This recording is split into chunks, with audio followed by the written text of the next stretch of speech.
જય Hind. Only for study ચેનલમાં તમારા દરેક મિત્રોનું હાર્દિક સ્વાગત છે. તો આજે આપણે વિડીયોમાં જોવાના છીએ કે ગુજરાતની કોઈ પણ સ્પર્ધાત્મક પરીક્ષા હોય અને એના માટે જે એનસીઆરટી છે મિત્રો એમ ખૂબ જ મહત્ત્વનો ભાગ ભજવે છે.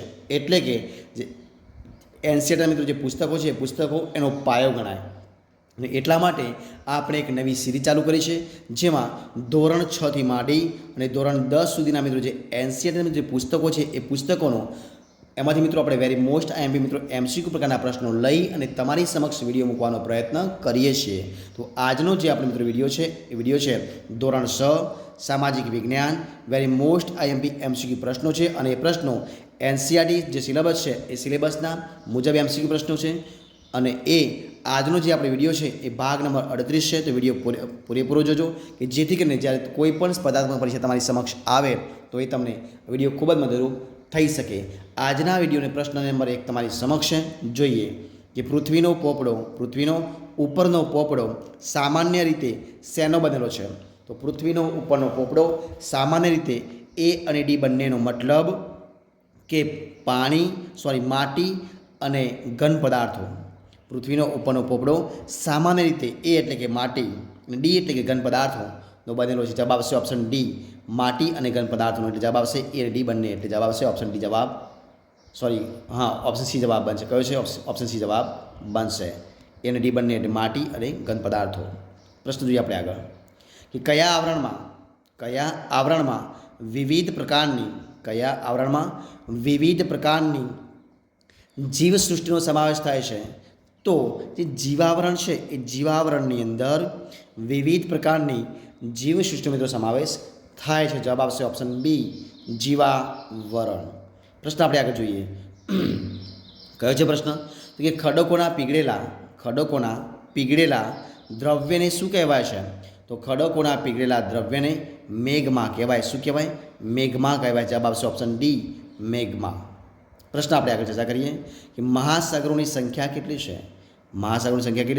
જવાબ આવશે ઓપ્શન બી, 4 છે. ઓપ્શન બી જવાબ આવશે 4 છે. મહાસાગરોની સંખ્યા 4 છે. જોઈએ પ્રશ્ન આપણે આગળ. જો કયો છે પ્રશ્ન? તો કે કયું આવરણ નરી આંખે જોઈ શકાતું નથી? તો જે વાતાવરણ છે એ વાતાવરણ નરી આંખે જોઈ શકાતું નથી. જવાબ આવશે ઓપ્શન બી, મૃદાવરણ, જલાવરણ અને જીવાવરણ જોઈ શકાશે.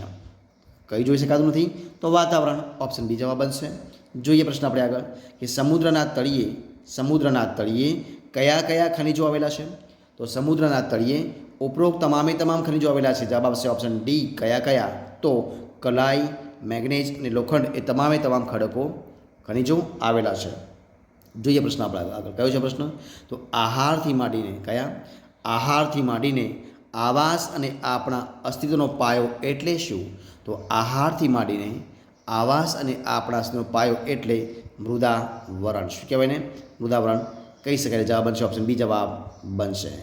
જોઈએ પ્રશ્ન આપણે આગળ કે પૃથ્વી પરના વિશાળ જળરાશિ ધરાવતા ભાગોને કયા નામથી ઓળખવામાં આવે છે?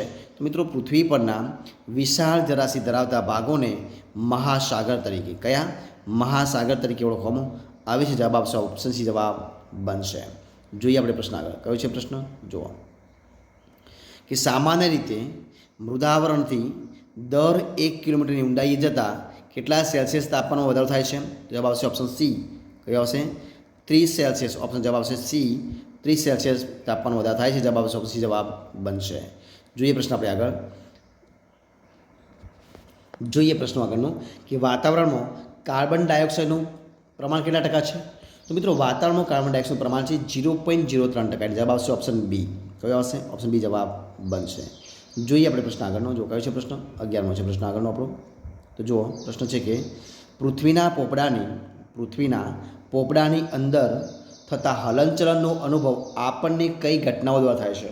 તો મિત્રો પૃથ્વીના પોપડાની અંદર થતા હલનચલનનો અનુભવ આપણને ઉપરોક્ત તમામ બાબતથી મતલબ જ્વાળામુખી, ભૂકંપ અને સુનામી આ જે ઘટનાઓ બને છે એ ઘટનાઓના થતા હલનચલન એના આધારે આપણને જોવા મળે છે. જવાબ બનશે ઓપ્શન બી, જ્વાળામુખી, ભૂકંપ અને સુનામી દ્વારા પૃથ્વીના પોપડાની અંદર થતા હલનચલનનો અનુભવ આપણને આ ઘટનાઓને આધારે જોવા મળે છે. જવાબ આવશે ઓપ્શન બી. જોઈએ પ્રશ્ન આપણે આગળ કે એશિયા ખંડમાં આવેલો કયો પર્વત ઘેડ પર્વતનું ઉદાહરણ છે? તો એશિયા ખંડમાં આવેલો પર્વત જે છે એ હિમાલય છે. એ હિમાલય ઘેડ પર્વતનું ઉદાહરણ છે. જવાબ આવશે ઓપ્શન ડી, હિમાલય. પ્રશ્ન આપણે આગળ જોઈએ કે નીચેનામાંથી કયો પર્વત ખંડ પર્વતનું ઉદાહરણ છે? તો ઉપરોક્ત તમામ જે પર્વતો આપેલા છે એ પર્વતો ખંડ પર્વતના ઉદાહરણો બનશે. જવાબ આવશે ઓપ્શન ડી, એટલે કે સાતપુડા, નીલગિરી અને વિંધ્યાચલ જે પર્વતો છે મિત્રો ખંડ પર્વતના ઉદાહરણ છે. ત્યારે હિમાલય છે, હિમાલય એ કયો છે? ઘેડ પર્વતનું ઉદાહરણ છે. જોઈએ પ્રશ્ન આપણે આગળ કે તિબેટનો ઉચ્ચ પ્રદેશ કયો? તિબેટનો ઉચ્ચ પ્રદેશ કયા ઉચ્ચ પ્રદેશનો પ્રકાર છે? તિબેટનો ઉચ્ચ પ્રદેશ કયા ઉચ્ચ પ્રદેશનો પ્રકાર છે? તો તિબેટનો ઉચ્ચ પ્રદેશ એ આંતર પર્વતીય ઉચ્ચ પ્રદેશ. કયો? આંતર પર્વતીય ઉચ્ચ પ્રદેશનો એક પ્રકાર છે. તો જવાબ બનશે ઓપ્શન ડી, આંતર પર્વતીય ઉચ્ચ પ્રદેશ. જોઈએ પ્રશ્ન આપણે આગળ કે નદીકૃત કે કાપના મેદાન તરીકે કયા મેદાન ઓળખાય છે? તો નદીકૃત કે કાપના મેદાન તરીકે નિક્ષેપણના જે મેદાન છે એ નિક્ષેપણના મેદાન છે ઓળખાય છે. જવાબ આવશે ઓપ્શન ડી, નિક્ષેપણના મેદાન. પ્રશ્ન આપણે આગળ જોઈએ કે માળવાનો ઉચ્ચ પ્રદેશ કયો? માળવાનો ઉચ્ચ પ્રદેશ કઈ જગ્યાએ આવેલો છે? તો માળવાનો ઉચ્ચ પ્રદેશ મિત્રો ભારતમાં આવે છે. ક્યાં આવે છે? ભારતમાં આવેલો. જવાબ બનશે ઓપ્શન ડી, ભારતમાં આવેલો છે. પ્રશ્ન જોઈએ આપણે આગળ કે ઉચ્ચ પ્રદેશની લાવાની ફળદ્રુપ જમીન કયા પાક માટે ખૂબ જ અનુકૂળ આવે છે? તો ઉચ્ચ પ્રદેશની લાવાની ફળદ્રુપ જમીન એ કપાસ માટે. શેના માટે? ઓપ્શન સી જવાબ આવશે. કપાસ માટે ખૂબ જ ઉપયોગી નીવડે છે, એટલે કે અનુકૂળ આવે છે. જોઈએ પ્રશ્ન આપણે આગળ કે બેરન પર્વતે કયા પ્રકારના પર્વતનો ઉદાહરણ છે? તો બેરન પર્વત એ જ્વાળામુખી પર્વત. કયા? જ્વાળામુખી પર્વતના ઉદાહરણ છે. તો જવાબ આવશે ઓપ્શન એ, જ્વાળામુખી પર્વત. જોઈએ પ્રશ્ન આપણે આગળ કે સમુદ્ર સપાટીથી આશરે 180 મીટરથી વધુ ઊંચાઈ ધરાવતા તેમજ ટોચ ઉપરથી પ્રમાણમાં પહોળા અને સપાટ ભૂમિભાગને કયા નામથી ઓળખવામાં આવે છે? તો મિત્રો એને કહેવાય ઉચ્ચ પ્રદેશ. જવાબ આવશે ઓપ્શન ડી, જવાબ ઉચ્ચ પ્રદેશ કે ઓપ્શન ડી જવાબ છે ઉચ્ચ પ્રદેશ. જોઈએ પ્રશ્ન આપણે આગળ અને આ વિડીયોનો છેલ્લો પ્રશ્ન હોસ્ટ પર્વત એટલે કયો પર્વત? કયો? હોસ્ટ પર્વત એટલે કયો પર્વત? તો મિત્રો હોસ્ટ પર્વત એટલે ખંડ પર્વતો. જવાબ બનશે ઓપ્શન એ, જવાબ આવશે ખંડ પર્વતો. ઓપ્શન એ જવાબ બનશે ખંડ પર્વતો. તો અહીંયા મિત્રો જે આપણે 20 પ્રશ્નોનો મિત્રો જે આપણે વિડીયો બનાવી છે એ વિડીયો અહીંયા આપણે સંપૂર્ણપણે પૂરો કરીએ છીએ.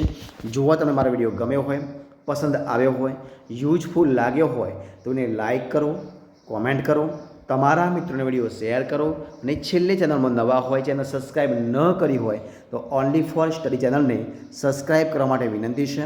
મારા વિડીયોને પહેલાંથી છેલ્લા સુધી જોવા માટે તમારા દરેક મિત્રોનો હું દિલથી ખૂબ ખૂબ આભાર માનું છું. આપણે ફરી મળીશું એક નવા વિડીયો સાથે, નવા ટૉપિક સાથે. ત્યાં સુધી બની રહો. જય હિન્દ, જય ભારત, જય ગરવી ગુજરાત. Best of luck.